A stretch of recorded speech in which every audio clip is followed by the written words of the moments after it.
اور پھر ایک اور بات یہاں بڑی قابل توجہ ہے کہ انسان جب محسوس کرتا ہے نا مجھے کچھ دیکھ رہا ہے، تو ذرا اس کی عبادت کا انداز بھی تھوڑا تبدیل ہو جاتا ہے۔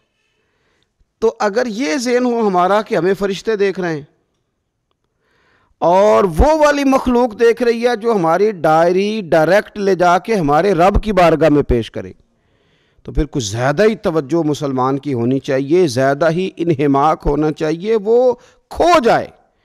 ٹھیک ہے ہم کمزور بھی ہیں، ہمارے اندر کچھ پریشانیاں بھی ہیں، ہماری بیماریاں بھی ہیں، ہم لاغر بھی ہیں، ضعف بھی آ جاتا ہے، تھکاوٹ بھی ہمیں آ لیتی ہے، لیکن لمبی تو بات ہی کوئی نہیں، 5 تو طاق راتیں۔ حضرت سیدہ عائشہ صدیقہ رضی اللہ تعالیٰ عنہ ارشاد فرماتی ہیں کہ جب رمضان کا آخری عشرہ شروع ہوتا تھا نا تو نبی پاک اپنی کمر کس لیتے تھے عبادت کے لیے، خود بھی رات کو اٹھتے تھے، ہمیں بھی جگاتے تھے، کیونکہ سونے کے دن تو نہیں ہے، تو جاگنے کے دن ہیں۔ ساون کی کالی راتوں میں جب بوندا باندی ہوتی ہے، وہ راتوں کو اٹھ اٹھ روتے ہیں جب خلقت ساری سوتی ہے۔ یہ رب کے بندوں کی شان ہے۔ اور ویسے بھی درویش کہتے ہیں کہ رات پوے تے بے درداں نو نیند پیاری آوے، درد منداں نو تے یاد سجن دی ستیاں وی آن جگاوے۔ تو یہ وقت ہے خاص، اس خاص وقت اس بات کی طرف ضرور توجہ کرنی چاہیے۔ اور یہ جو کہا گیا نا کہ فرشتے نازل ہوتے ہیں بِإِذْنِ رَبِّهِمْ مِنْ كُلِّ امر، اللہ کے حکم سے آتے ہیں اور ہر کام کے لیے، ہر امر خیر کے لیے آتے ہیں۔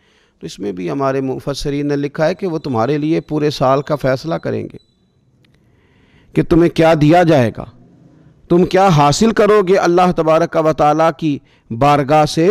تو اس کا معنی یہ ہوا کہ پھر تو یہ لینے کی رات ہے۔ ایسا نہ ہو کہ فرشتے آئے ہوں رب کی بارگاہ سے یہ پیغام کرم ہو کہ دینا ہے اور لینے والے سو رہے ہوں، وہ آرام میں ہوں۔ تو یاد رکھیں خیرات اسی کے پیالے میں آتی ہے جس کا پیالہ سیدھا ہوتا ہے، اور اگر پیالہ ہی سیدھا نہ ہو تو خیرات پھر پیالے میں نہیں آیا کرتی۔ تو پھر اس کو جو کہا گیا نا کہ یہ سلامتی والی ہے، تو اس میں ایک اور بات بھی ہمارے پھر مفسرین نے لکھی ہے کہ اس رات، شیطان تو ویسے ہی قید ہے، اس رات بندے کا نفس بھی نہیں اسے تنگ کرتا۔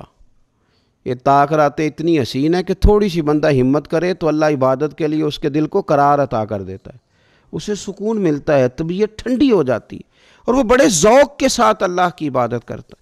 خوب بیداری کا مظاہرہ کریں طاق راتوں میں۔ میں نے رمضان سے پہلے مشورہ دیا تھا کپڑے وقت پہ خرید لو عید کے، اور وقت پہ سلا لو، اور وقت پہ چیزیں لے لو۔ یہ جو خاص دن ہیں عبادت کے، یہ لوگوں کے بازاروں میں گزر جاتے ہیں۔ یہ زیادہ تر وقت ہمارا خریداری میں اور شاپنگ میں اور ایسے مہمل کاموں میں صرف ہو جاتا ہے کہ جن کی وجہ سے یہ خاص چیزیں جو ہمیں میسر آنی تھیں ان سے ہم کئی دفعہ رہ جاتے ہیں۔ تو اس رات کرنا کیا ہے؟ زیادہ سے زیادہ کھڑے ہو کے رب کی عبادت کریں، قرآن شریف کی تلاوت کریں، استغفار پڑھیں۔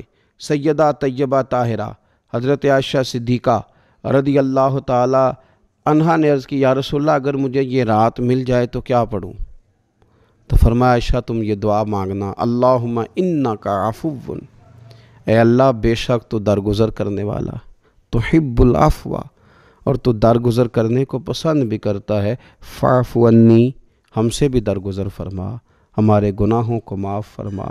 یعنی اس رات اللہ سے درگزر کا سوال کریں۔